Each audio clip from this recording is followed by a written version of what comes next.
So you guys just let me know at the end when you want me to start. We're waiting for YouTube, as we always are. How many of you guys are using your phones to make content already? Me? Yeah, everybody. Like, how many of you guys are, sorry, I'll slow down. How many of you are using your phones to make content already, to shoot video or take photos? Super. And who's, like, this is the first time you've ever thought about mobile journalism? Okay, welcome. Welcome to the tribe. It's a super fun thing. How are we doing for time, Matteo? No? Oh, good, excellent. Just make sure this is on silent as well. Yeah, everything's on silent. Perfect. And, so good.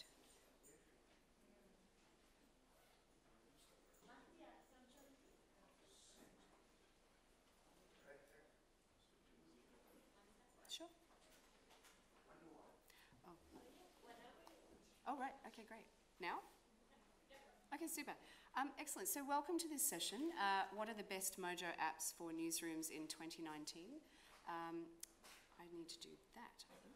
There we go. Beautiful. Okay, so I'm very, very excited about this session, truly. The thing that I do most of the time is teach, and so it's such a joy to be able to teach you guys for an hour. So this is me. I have worked in journalism, in and around journalism for a really long time, 30 years. Can't believe it's 30 years. And then for the past 6 years, I've been a mobile journalism specialist. And the reason for it is that it's a ubiquitous device. It just happens to be a camera and a video filming thing, but it's also our phone. And so most people, increasingly most people in the world have one. Certainly most people in the West have one. And most journalists in developing countries have one or are working towards being able to have one. I teach people in newsrooms, in non-governmental organizations. So I've taught like for Oxfam, Médecins Sans Frontières, etc.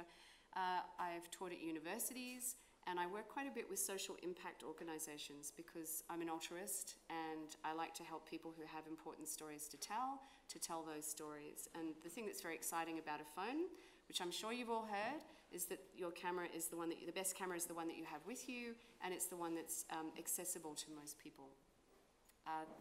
That's one of my students on the right, and on the left is some folks that I was working with last year from Médecins Sans Frontières in Sydney. So guess what? You are already a mobile journalist. Okay, so show of hands, who does at least one of those things with their phone? You don't use email? I'm expecting, yeah? Let me rephrase. Does anyone not use their phone for any of these things ever? Right, so you are already mobile journalists. And the point I think I'm trying to make with this slide is that you use your phone for different things, yeah? And then there's a subset of people who use their phones to do some of the things on this list that I want to start to introduce you to today. For example, recording audio, recording video, editing audio, editing video, and post-production. And I'm also going to touch a little bit on photography. So this is really the very thin edge of a big wedge. Is that better? I'm very quiet. It's a thin edge of a big wedge. This is a lot to explore. But basically, you are already working in this space. So there are things that this session cannot teach you to do. One of them is to learn all the apps that I'm going to show you today. What I want to do is to introduce you to some apps that will help you to do your jobs and give you an idea also of how long they take to learn.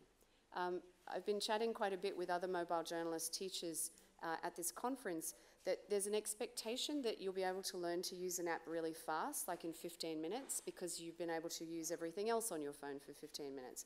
And actually some of these programs that I'll show you are very powerful editing software programs. So they don't take 5 minutes to learn, but they don't take weeks either. So I think you'll find it quite exciting. And then also about some tips on workflow and resources. My students at Melbourne University last year wanted to get me a t-shirt that says, "It's all about the workflow," and then on the back it should say something like, "It depends," right? Because it is all about what the best workflow is for your newsroom, what systems you have, etc. And then the question sometimes is this the best app to do X or Y? And I will always say, it depends. right? So it's finding the thing that's specific for you. Okay, so the apps, broadly speaking, fall into two categories, okay? There's cheap and cheerful, and then there's apps that work for professionals, okay?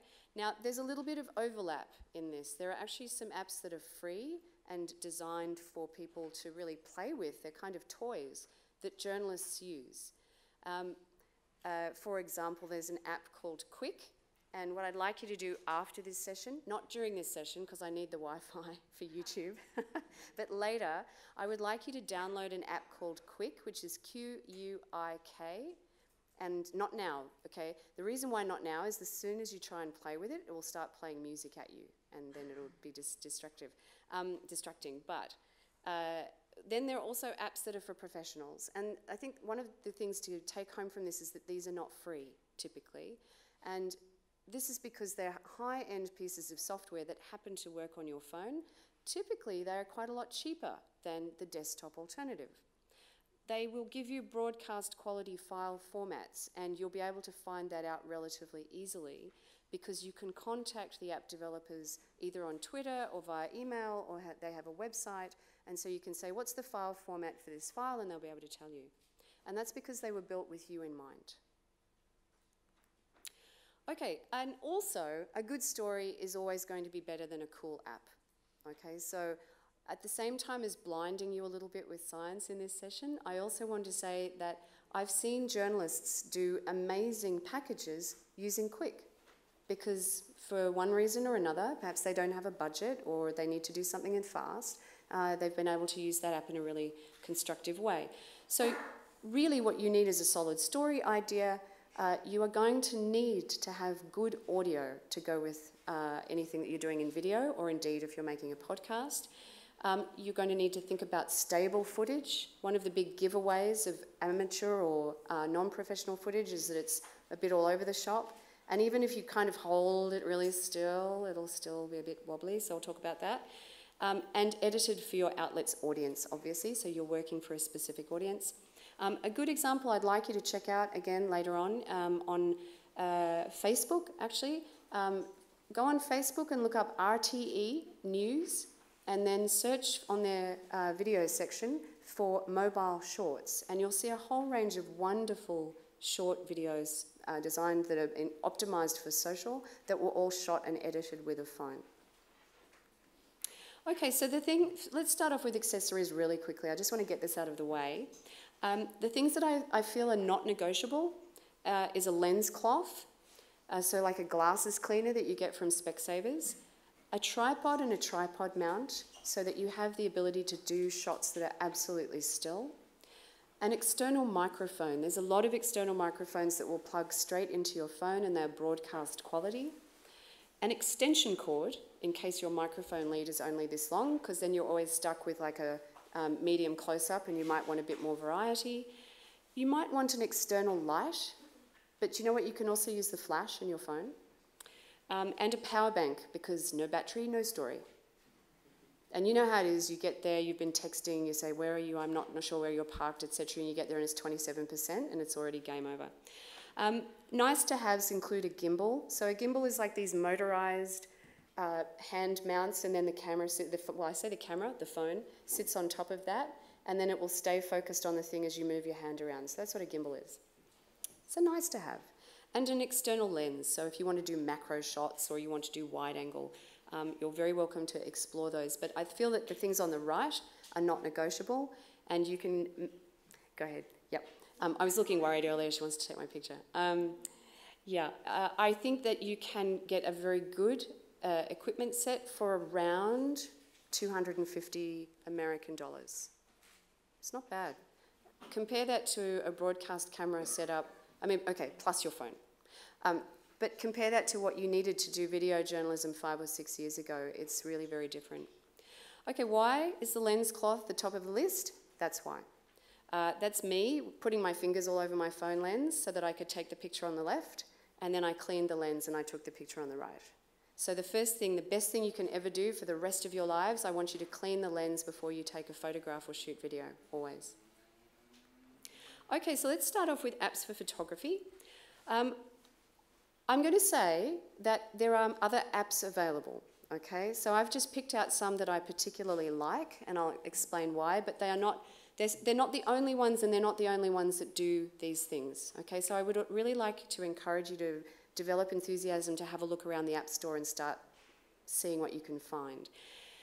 Some of the things that professional photographers want is control over ISO and shutter speed, white balance so that they can control the color temperature of the image, a manual focus, and the ability to shoot in RAW.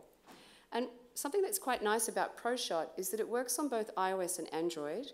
Brackets, not all apps work on Android phones, as in not all Android phones are the same. Who's on Android here? Yeah, so you know.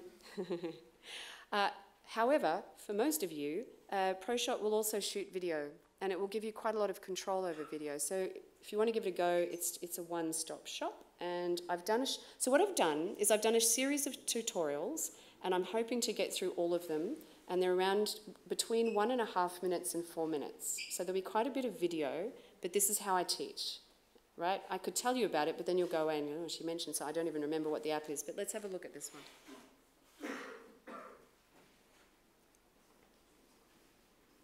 And yes, I did make all of these last week. On a rainy day. The first app I want to show you is ProShot, which gives you quite a good range of aspect ratios, including 16:9 if you need to drop a still image into a video. You also get the option of square, 1:1, so you can choose shots for social platforms like Facebook. You have full control over focus with a slider, so you can do that manually, or you can set it to automatic. You've got shutter control as well, from 1/3 all the way up to, here we have 1/60 up to 1/1000th of a second. So you get quite a wide range of control over that. Then we are going to move to the next option, which is ISO. Again, for very bright situations, up to the sort of medium light that we have outside today. The higher you go, obviously, the more digital noise you get in the image. There's white balance control, a range of presets here, so different settings.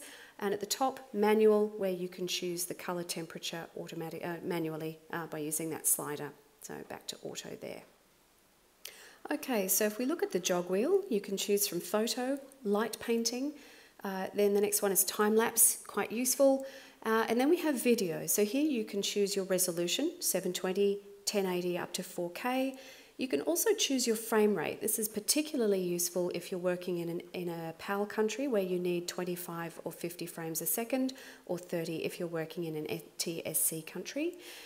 You can zoom in. It will go all the way to 10 times zoom, but it is digital, not optical, so it's not ideal, but great if you need it. On the right-hand side, you get control of shutter speed, white balance, again, set the color temperature that you want, or choose automatic. And again, control of focus, so you can do manual focusing there, or again, set it to automatic as needed. Okay, 1 second.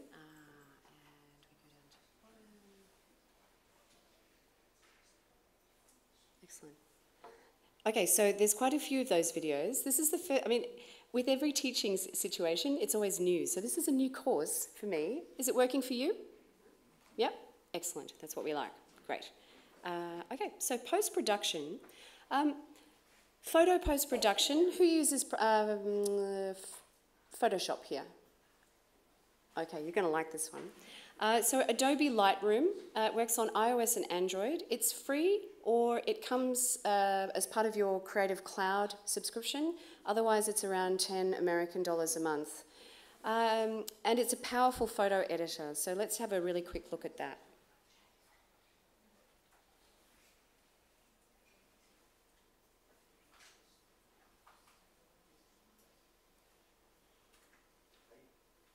Oh, yes, of course, sorry. So this is Adobe Lightroom, and it gives you 3 camera options to start off with. Auto, which has some simple presets there. Then at the bottom, high dynamic range. It gives you a modest range of options on the right-hand side. Exposure, so you can adjust for the light situation that you're in. White balance in the middle, and then a full focus tool. And it will turn green when the object that you are looking at is in focus, so you have quite a good choice there. In the middle, professional. a full range of choices on the right-hand side. So again, full control over focus. Again, it turns green if it's in focus. The next one down is white balance. So this is giving you some presets and a dropper tool to tell the camera what to adjust for white. We stay with white balance for a moment, and then we'll move down to ISO.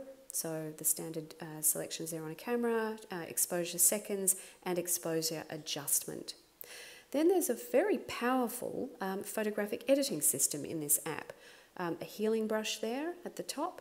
Next one down, a crop tool, wide range of choices there. Next one down, you have some presets. And then if we choose the sunshine icon, you'll see all of the tools that you would be familiar with in Photoshop. So all of those adjustments, tint, vibrancy, clarity, etc.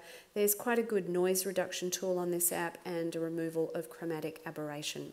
So there are really a lot of tools to explore with Lightroom. It's a fantastic tool whether you choose the free version or the paid one, which comes if you have a Creative Cloud subscription. Okay, so again, I hope you're finding this useful. Were you aware that there was an app that you could do those kinds of corrections to an image? It's fun, huh? Okay, so the next one is Pixlr. Now, Pixlr is free, and Pixlr is a terrific app if you are out and about. Let's say you're at a breaking news situation, and you take a shot, and you want to protect that image and put your logo on it. Okay, so I've done a quick tutorial for this one.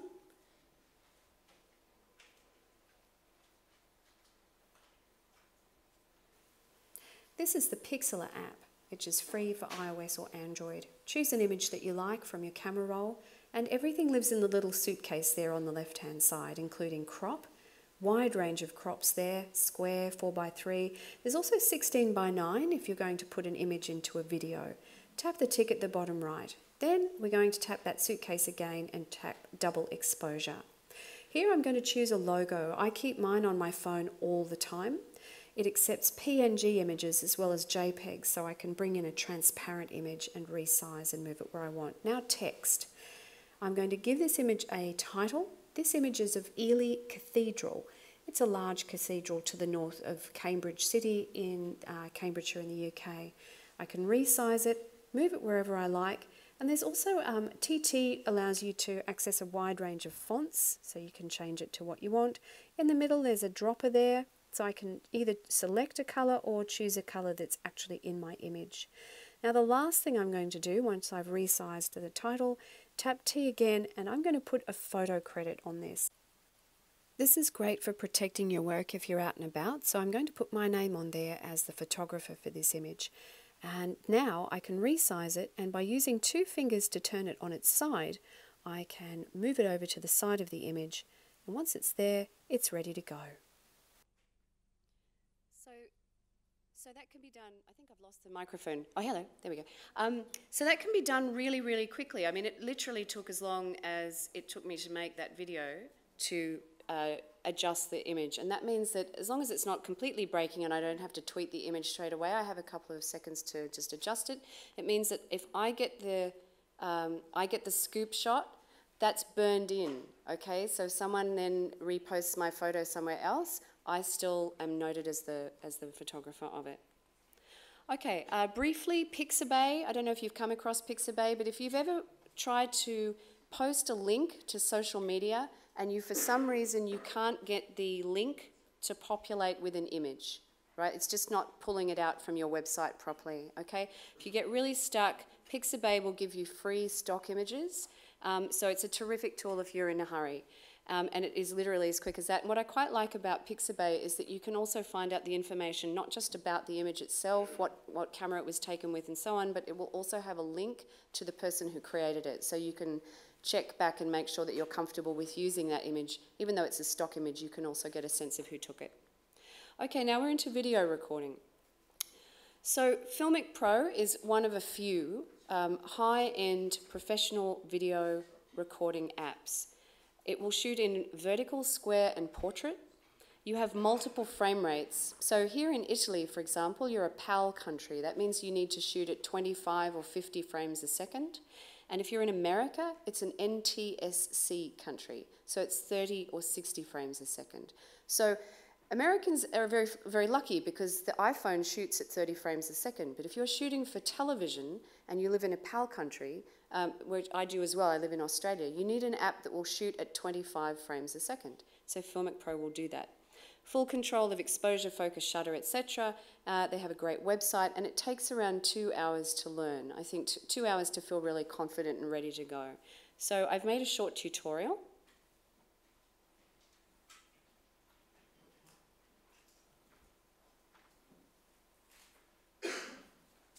This is Filmic Pro. It gives you independent control over your exposure and your focus. So you identify what the exposure you want, you identify the object that you want to focus on, tap it to make it red, that will lock it.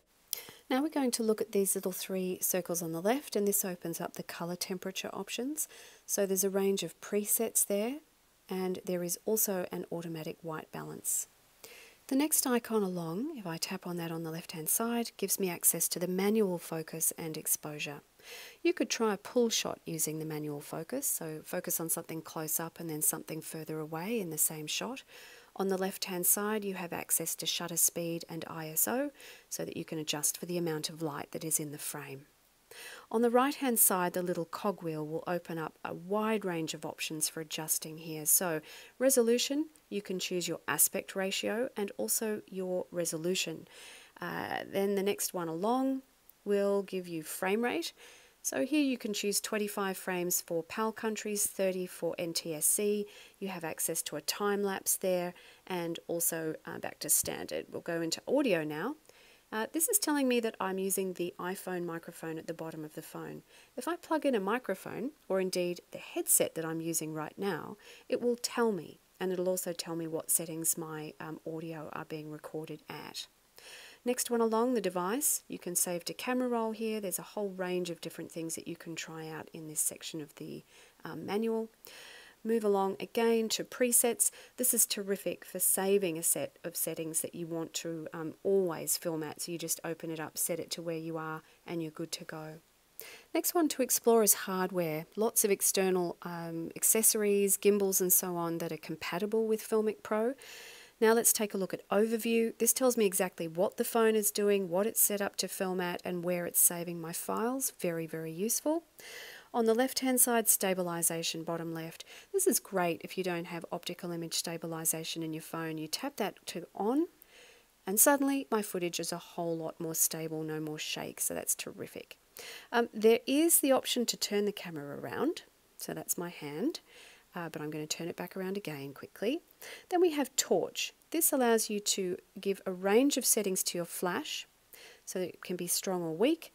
And then there's a grid, and lastly information. You can access quick starts, you can also access tutorials, a whole range of things on the YouTube channel of Filmic Pro. Brilliant stuff.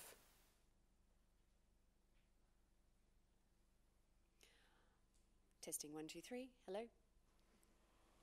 Okay, so it's a really powerful app. Did you know, I mean, I love the idea of doing a pull shot on a smartphone. Who knew? And yet you can. So I won't play the whole of this, but I do want to show you a very brief section of a film that was filmed entirely with Filmic Pro just recently by Steven Soderbergh.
It's pretty amazing, isn't it?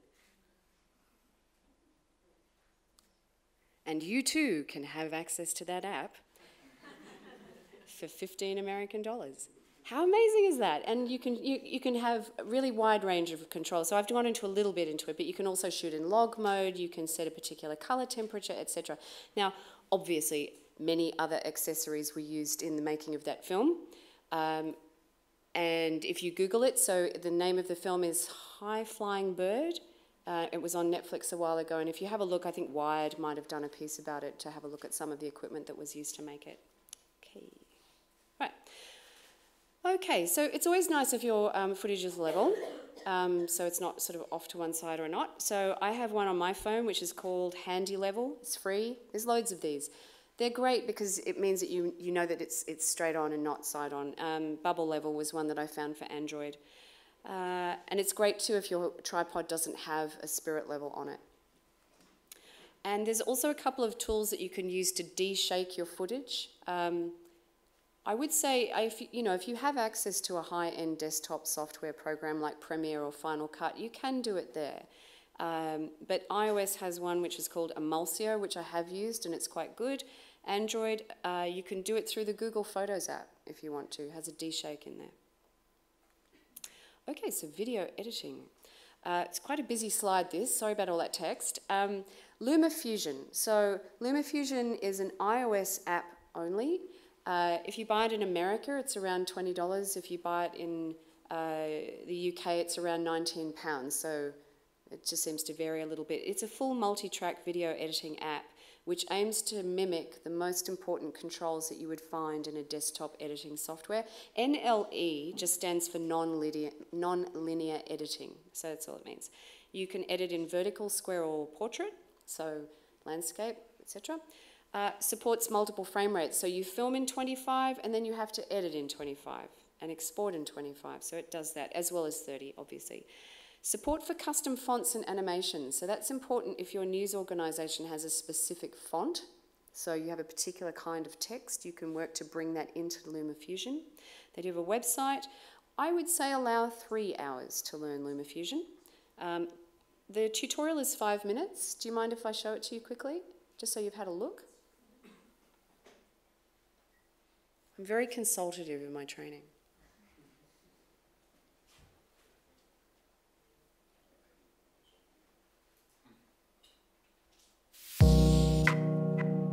Welcome to the Quick Start Guide for Luma Fusion. In just 5 minutes, you'll learn the basics of using this powerful editing and effects app. Start the Luma Fusion app. At the prompts, give Luma Fusion access to your photos, Apple Music, and media library. Create your first project by tapping on the plus button. You can reopen the project manager here, where you can duplicate projects, rename, color tag, search, and delete. Find media from the Photos app in your Luma Fusion library, or import your media from cloud storage.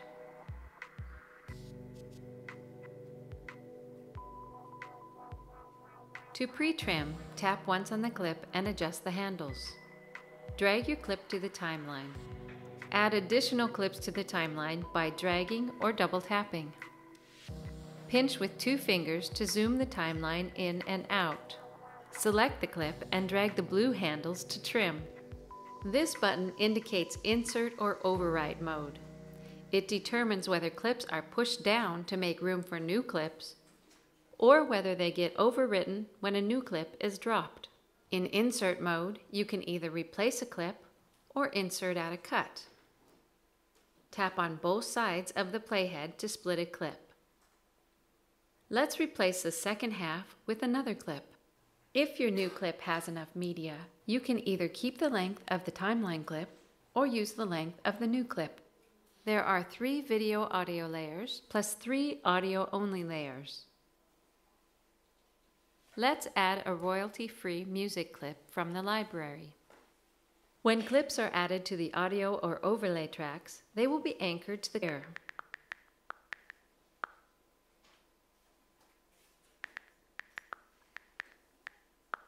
Add title layers with this button. You can move back and forth between editors freely. In the Color and Effects editor, I'm adding a twirl effect and changing the parameters with the on-screen controls. Now I'm going over to Frame and Fit to move the title to the lower thirds position. Exit the editor here. Back in the timeline, I'm going to double tap on the clip on the second track to open it in the Frame and Fit editor.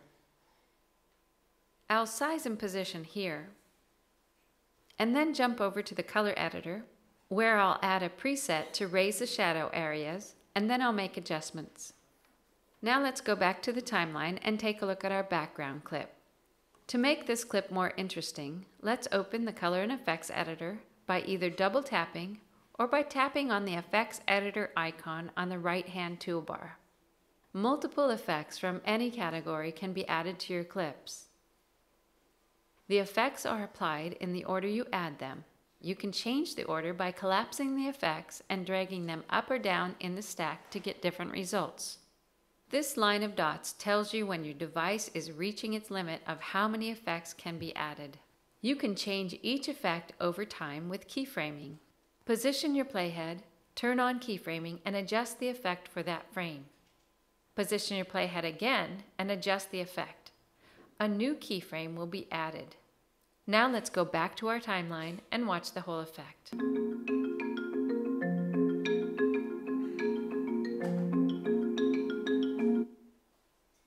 Transitions from the library can be added to video, titles, or audio clips.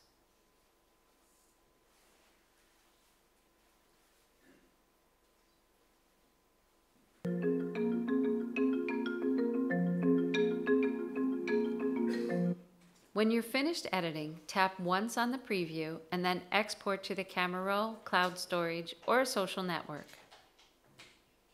Look in the settings to change the project aspect ratio, frame rate, and other custom settings. Tap on the Help button to go to our support forum, view more tutorials, or email us directly. Stay tuned to LumaTouch for more advanced video tutorials. Okay, so I know that was quite long, but I wanted you to be aware that there is an app that allows you to do all of those things on a... Not me. That allows you to do all of those things on a phone. So you can do that on your smartphone or an iPad, no matter where you are, and produce exactly that kind of effect. Now, I'll show you something very short, which I put together using two pieces of footage. One was shot by the BBC using an ENG camera costing a lot of money and edited on Avid. And the other one was shot by RTE. It was filmed on an iPhone 7 in Filmic Pro, and then it was edited with Luma Fusion. This is really short. This is like 20 seconds.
Okay, so one of those shots was 16 by 9 and the other one was square, but did you particularly notice that any sort of disturbingness between the two pieces of footage?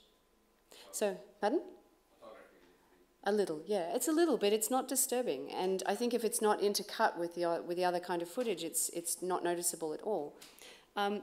And that's, I think, one of the most exciting things. I was very lucky with that video because it just happened that the BBC and RTE both interviewed the same guy in the same barbershop because it's a good story. And I think that also comes to my point that if it's a good story, then the slight change in quality, which we see even less and less of as the phone cameras get better and better, is not noticeable because you're drawn in by this lovely man who runs a barber for people with Alzheimer's. So, okay.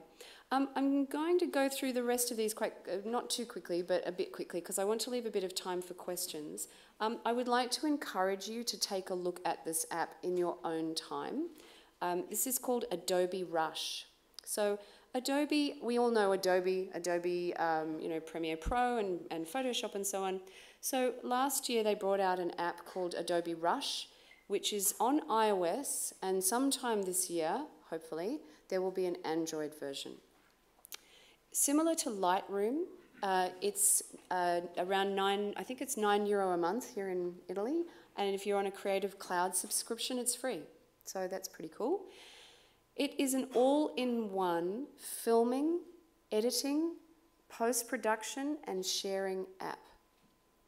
It films in vertical, square, and portrait. And again, I think I've laboured the point enough, you can do different frame rates.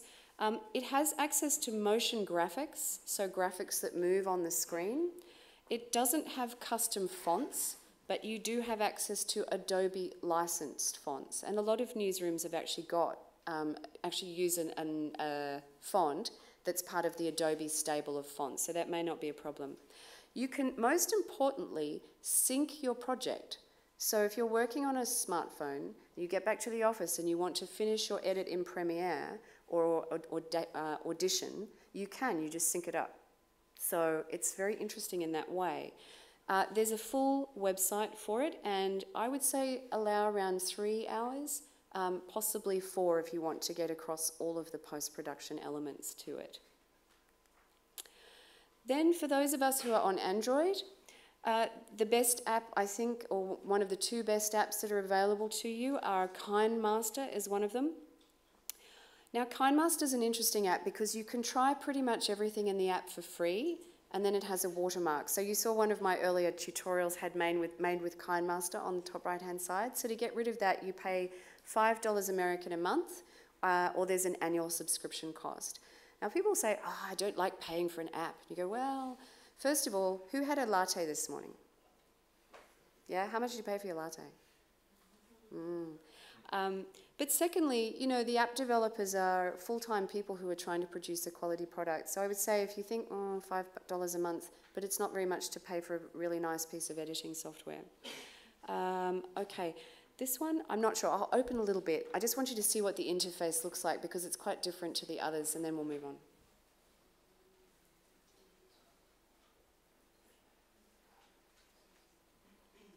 I won't play all of this. So this is KindMaster or KineMaster. You select your aspect ratio at the start, and then the first thing you do is tap on Media and select one of your interviews. So I'm going to choose this one that I've done with a comms staffer at Oxford University, and that goes straight onto my timeline. So then I can just take a quick look, trim the beginning and trim the end, make sure that I'm happy with it. Tap on the trim to the left of the playhead to clean up the beginning, and do the same at the very end. So once I'm happy with that, I then go back into my media library. So tap there and then layer. I'm going to put some overlay over this. So I'll go into the media library and choose a couple of shots of Jivan, one of his face. When it comes in, it looks like this, and you just use 2 fingers to expand it at the beginning and at the end. Just make sure you're happy with where it's placed on the screen. And then we go back into layer, and we're going to find another piece of video of him, this time of his hands. So a classic couple of cutaways from someone who's speaking. Again, adjust the beginning and the end. Make sure you're happy with them. And then tap the tick to go back out to the main menu. Now I think we might make these pieces of overlay a little bit shorter because they are quite long. So let's play, have a look. It's really changed my life because when I grew up, nobody played musical instruments. The hands are a bit long. So what we're going to do is to tidy that up. So I'm going to pause that there. You kind of get the idea, but you can again do all of that on your phone. It works on most Android phones. Occasionally it won't, and that'll be a processor issue. Okay, so custom fonts. Custom fonts are quite important, and if you don't have access to a desktop, then you would combine KindMaster with post-production in an app that was also out just last year or towards the end of 2017, which is called a Light Motion. So a Light Motion is a full post-production app for Android. Now, I know it says $51 up there. I was trying to dig around in the website to find out what that was, and it's because there are bundles of presets that you can buy or you can get the whole lot. $51 is still less than I pay per month for my Creative Cloud membership. Just saying. It has full support for motion graphic templates and custom fonts. There's a website. I would say, again, allow around 3 hours to learn it. And one thing I would also say about a Light Motion, I will skip the tutorial because I do want to leave a little bit of time for discussion and questions, is that they are super, super responsive on email and via Twitter. So you can reach out to them and say, hey guys, I'm struggling with X or Y, and they go, yep, I'm going to sort that out. They're also very keen to have feedback from journalists so that they know what they need to do for us. And every time I think about that, I goosebump. I goosebump that there's a bunch of app developers who worry about us as a community and want to create products that we can tell great stories with affordably. Okay, I'm a radio junkie, so I just want to mention a couple of audio apps. The first one is called Voice Record Pro. Voice Record Pro is free, costs nothing. And works on iOS and Android. The options that are available on iOS are a little bit more detailed than Android, but it's new on Android. It came out on Android last year. Okay, so what do we need to say about these things? WAV is CD quality audio. Everyone knows what MP3 is. That's a compressed file. So you can record in full quality audio. You can also record at 44,100, which is a CD, or 48,000. This is a bitrate. The main thing to remember is if you're editing in Premiere Pro likes 48,000. So that's what we give it. It recognises most external microphones. On iOS, you have the option to save it as a video, right? And then edit it later. So you can do an audio interview and then save it as a video, replace the still image that it puts on top with an image that you like in iMovie or whatever, and now you have an illustrated piece of audio.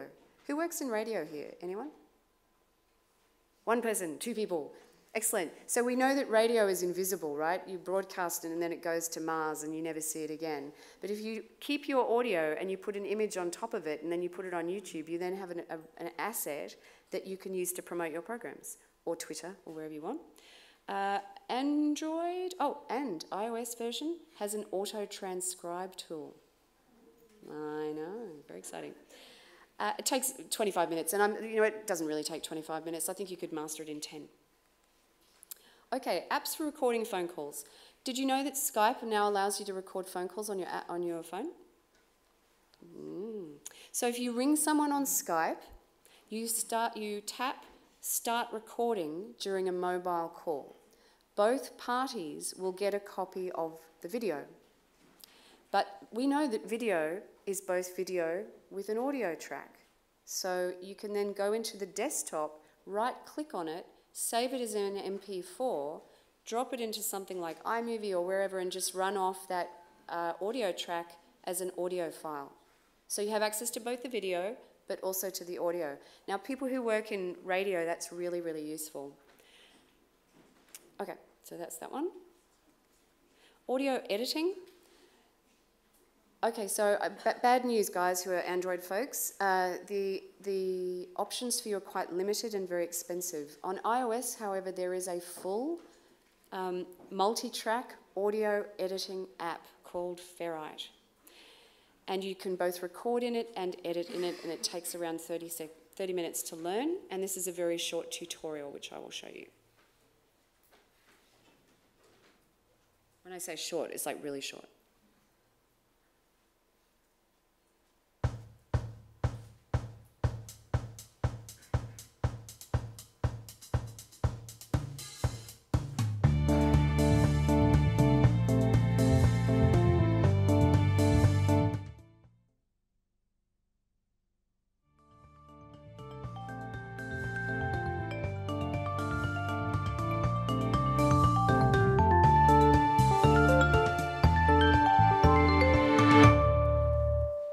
was really short, huh?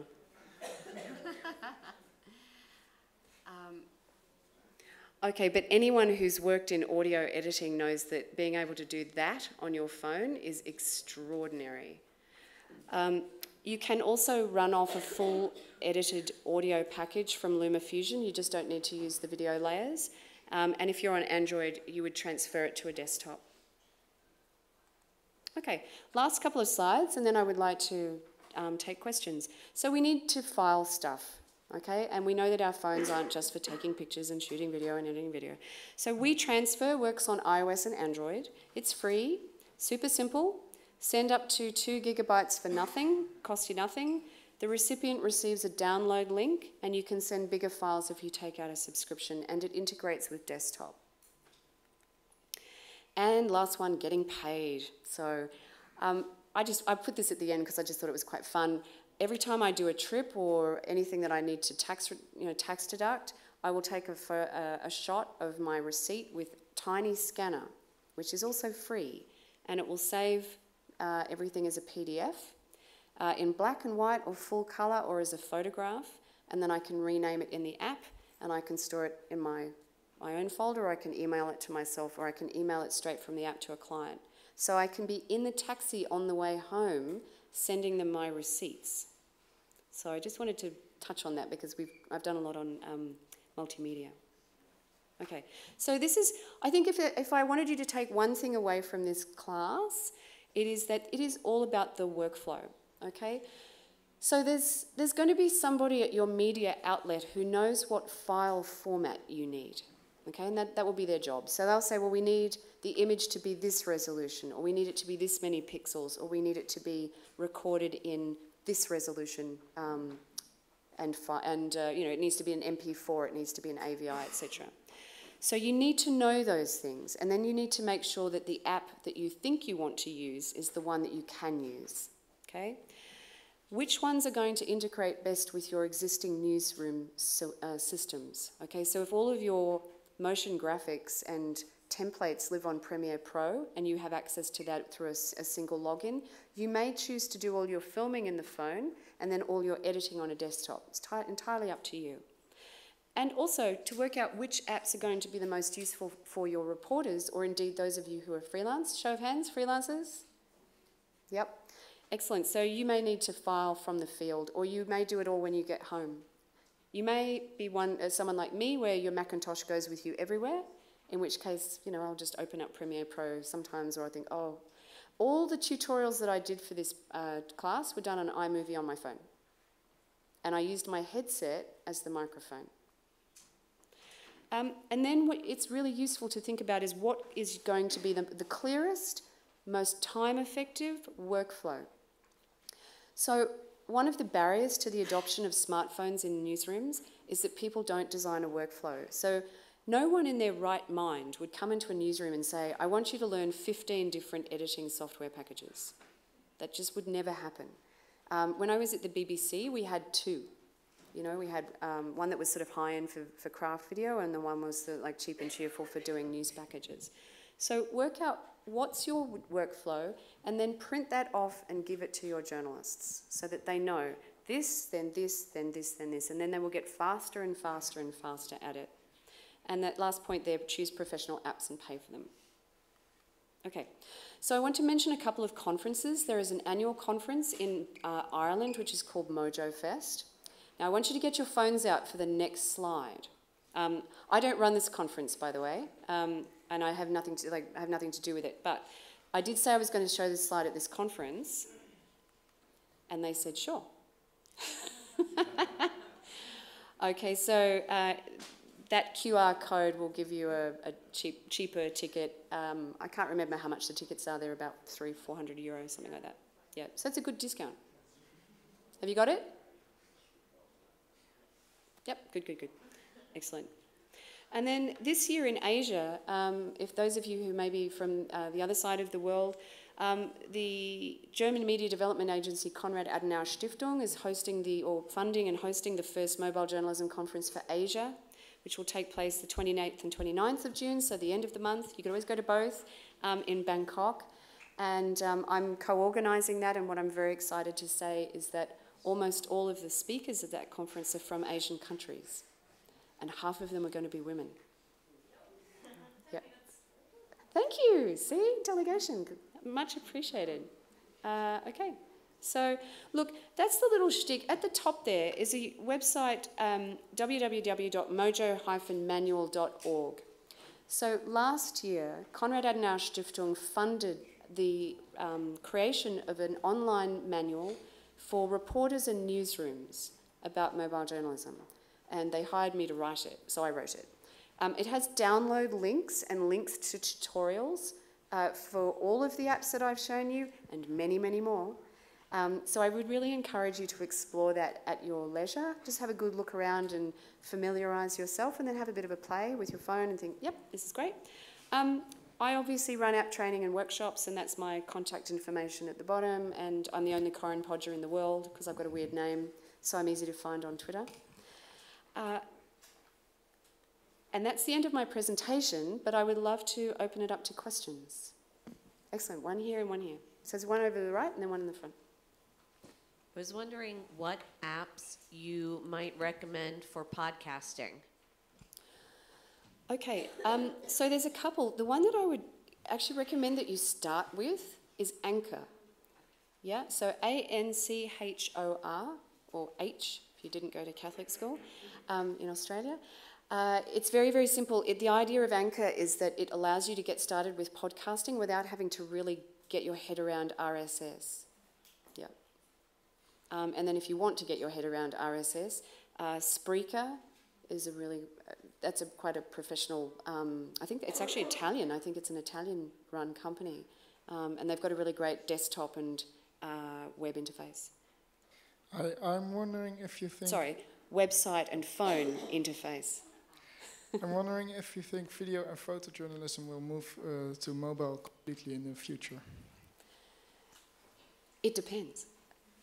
Okay, so I think that is a really good question. So in 2013, the Chicago Sun quite famously sacked most of its photojournalists and gave all the other journalists an iPhone. And so there's a genuine concern, I think, in craft editing, photojournalism, video journalism, that these devices might replace those. Now, the truth of it is that a good snapper is a very specialised skill. And I think what we've also learned in journalism and mobile journalism is that these devices augment what we use. And they aren't always the right device for the job. So, for example, if you want to do a lot of shallow depth of field work, for example, you are going to be better off with a DSLR. And it's going to start bumping the higher end cost of the latest iPhone. So what I would encourage, rather than say, is it going to replace, and I'm not a clairvoyant, is that I would say these devices are, you use the device that's best for the job at the time, and you choose the best one that you can afford. Yeah. Other questions? 5 minutes? Hello. Yep. Hi. I just wondered, I work a lot with marginalised communities to help get their stories out. So I'm wondering if there was one app that you would recommend to teach to those kinds of people with not necessarily a high level of technology previously, what would that app be? Quick. Okay. Wow, that was a quick answer. So I'll just mention briefly, I also do a lot of work in developing countries, and one of the groups of people that I trained last year were from Libya, so they were NGOs from Libya through BBC Media Action, and Libya doesn't have online shopping.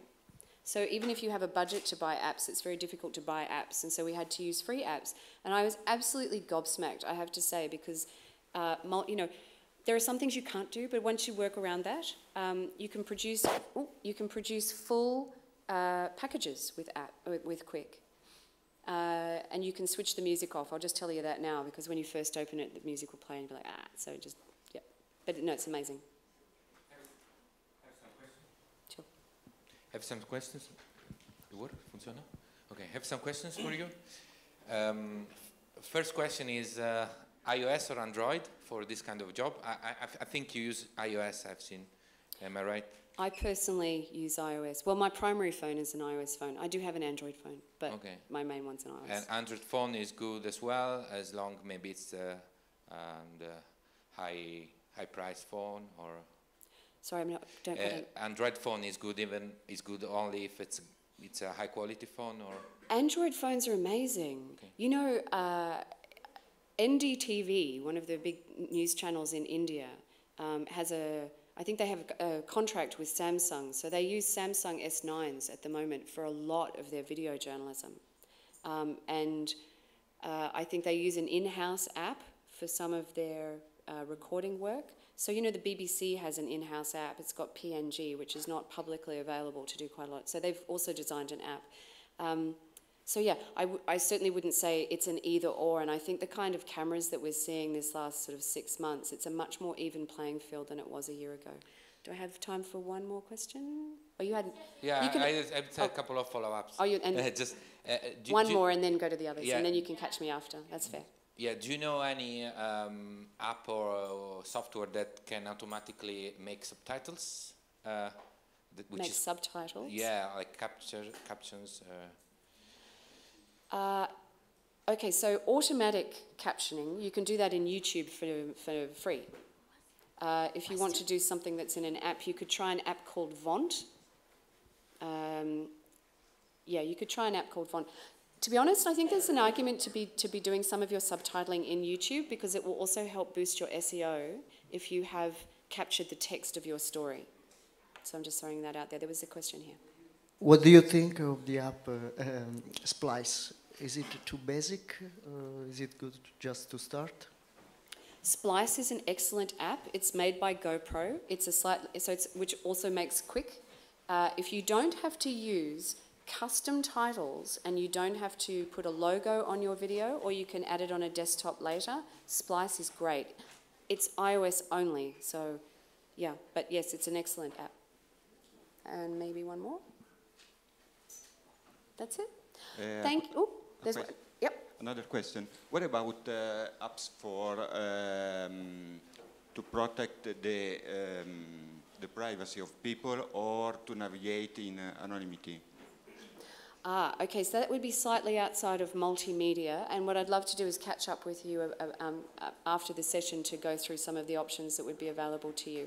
I think I'm going to close it there. I don't have to be anywhere in a hurry, so I'm very happy to chat with you outside. Thank you so much for coming.